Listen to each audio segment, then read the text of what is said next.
Right now, we're showing you a live look over the White House, where just hours ago, President Trump's budget office rescinded a memo that freezes spending on federal grants and loans. All right, Cassidy Byer joins us now to talk about how this situation could have impacted those here in the Midlands if it had gone through. Cassidy. Yeah, JR, Erica, the decision comes less than 2 days after it sparked confusion around the country and legal challenges. I spoke with several organizations in the Midlands on how this freeze would have impacted them. Here's what they had to say.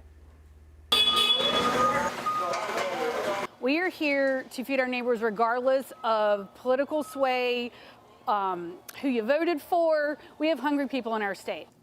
When you're looking at that kind of a loss, thousands and thousands of survivors would not have a resource. Employees of nonprofits and organizations around the Midlands were quick to share their concerns after President Trump announced Tuesday access to federal grants and loans would see an immediate freeze. Erin Rowe is the CEO of Harvest for Hope Food Bank. She said the freeze would have impacted one of their steadiest and largest supply for food commodities. Last year, we distributed 30 million pounds in our 20-county footprint, with 11 million of those being our USDA commodity products. So as you can tell, that's a huge impact to the amount of food that we're able to distribute to our neighbors in need. From food commodities funded by USDA to grant funding to help those facing domestic violence. Executive Director for Sister Care, Leah Vicevic, says the nonprofit heavily relies on federal funding.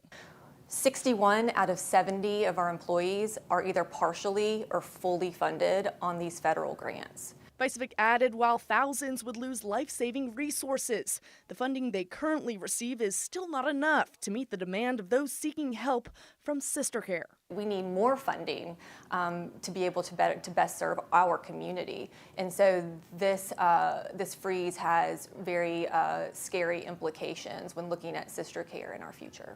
Knowing the impacts freezing federal funding and grants could have on the community, Rowe hopes moving forward, no matter the political ideology, unity will be top of mind and neighbors will continue to help neighbors.